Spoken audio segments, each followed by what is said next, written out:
જય માતા ખેડૂત મિત્રો, સ્વાગત છે તમારું ખેડૂત પુસ્તક ચેનલમાં। આજે તારીખ 24 એપ્રિલ 2024 ને આજની સવારની હવામાન અપડેટની અંદર માહિતી મેળવીએ તો મે મહિના દરમિયાન ફરીવાર ગુજરાતની અંદર માવઠાનો કહેર જોવા મળશે। ફરી વેસ્ટર્ન ડિસ્ટર્બન્સ આવી રહ્યું છે, જેની અસર ગુજરાતમાં મે મહિનાના દરમિયાન જોવા મળી શકે છે। તો શું ગુજરાતની અંદર કમોસમી વરસાદ થશે કે નહીં તેની સંપૂર્ણ માહિતી મેળવીશું। આગામી દિવસ દરમિયાન ગુજરાતની અંદર તાપમાન કેવું રહી શકે છે તેની પણ અપડેટ મેળવીશું। ચેનલમાં નવા હોય તો ચેનલને સબસ્ક્રાઇબ કરી દેજો અને વિડીયોને લાઈક આપીને શેર કરી દેજો। ગુજરાતમાં ફરીવાર ધીરે ધીરે ગરમીમાં વધારો જોવા મળી રહ્યો છે, તાપમાન વધી રહ્યું છે। એવામાં ફરીવાર ખેડૂત મિત્રો માટે માઠા સમાચાર આવી રહ્યા છે, કારણ કે બેક ટુ બેક અત્યારે ઉત્તર ભારતના વિસ્તારમાંથી WD એટલે કે વેસ્ટર્ન ડિસ્ટર્બન્સો પસાર થઈ રહ્યા છે, જેના કારણે ગુજરાતનું હવામાન બદલાઈ રહ્યું છે। આગામી મે મહિના દરમિયાન પણ એક મોટું વેસ્ટર્ન ડિસ્ટર્બન્સ ઉત્તર ભારતના વિસ્તારમાંથી પસાર થવાનું છે, જેની અસર ગુજરાતમાં જોવા મળે તેવી સંભાવનાઓ રહેલી છે।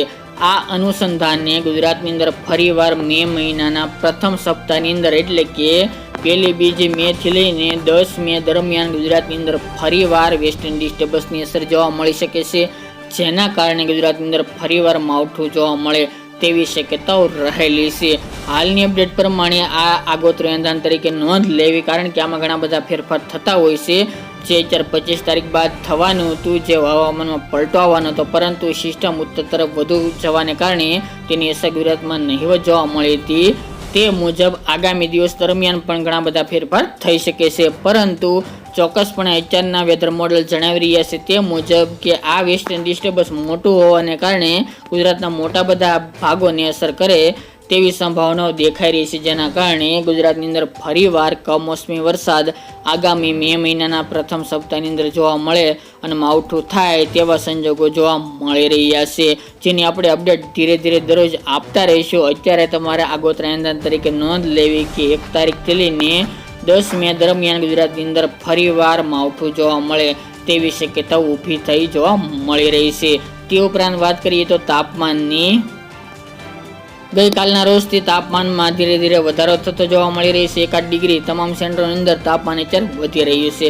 આજની વાત કરવા જઈએ તો મેન સિટીમાં વડોદરા, અમદાવાદ, મહેમદાબાદ તેમજ મહેસાણા છે, પાટણ, પાલનપુર, ડીસા, ડુંગરપુર, અરવલ્લી, મોડાસા, માંડલી એ વિસ્તાર, જે ઉત્તર ગુજરાતના વિસ્તારો છે, ખેડબ્રહ્મા છે, ઈડર છે, હિંમતનગર સહિતના ભાગોની અંદર તાપમાન 40 થી લઈને 41 ડિગ્રીની રેન્જમાં જોવા મળે તેવી સંભાવનાઓ રહેલી છે। તેમજ મધ્ય ગુજરાતના તમામ વિસ્તારો, ધોળકા છે, કપડવંજ, ખેડા, નડિયાદ તેમજ બોડેલી, દાહોદ, ગોધરા એ વિસ્તાર, લુણાવાડા, મહીસાગર જિલ્લાની અંદર પણ 40 ડિગ્રી આજુબાજુ તાપમાન રહેવાની સંભાવના રહેલી છે। જ્યારે સૌરાષ્ટ્રના વિસ્તારોની વાત કરીએ તો રાજકોટ, ભાવનગર, જામનગર, સુરેન્દ્રનગર, જૂનાગઢ, અમરેલી સહિતના ભાગોની અંદર 37 થી લઈને 40 ડિગ્રીની રેન્જમાં તાપમાન જોવા મળશે।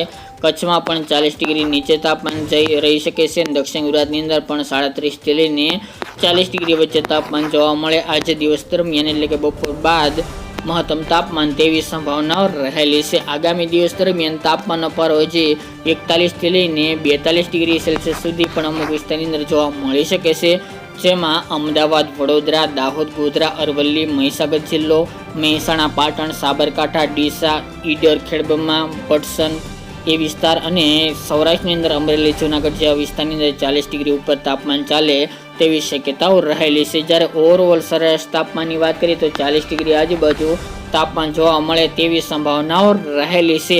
આગામી 30 તારીખ સુધી તાપમાનનો પારો 42 ડિગ્રી સુધી જવાની સંભાવના છે। વેસ્ટર્ન ડિસ્ટર્બન્સની અસર વધુ ન જોવા મળતી કારણે ગુજરાતની અંદર તાપમાનમાં વધારો થતો જોવા મળી શકે છે, પરંતુ 42 ડિગ્રી આજુબાજુ તાપમાન જવાની સંભાવના રહેલી છે। એનાથી ઊંચું જાય તેવી શક્યતા ખૂબ ઓછી જોવા મળી રહી છે। ચોક્કસપણે ગરમીનો રાઉન્ડ જોવા મળી શકે છે। હાલ જે ગરમી 17-18 તારીખ દરમિયાન જોવા મળી હતી તેના કરતાં થોડી ઓછી જોવા મળે તેવી સંભાવનાઓ રહેલી છે, પરંતુ બફારાનું પ્રમાણ અને ગરમીનું પ્રમાણ અવશ્ય જોવા મળી શકે છે।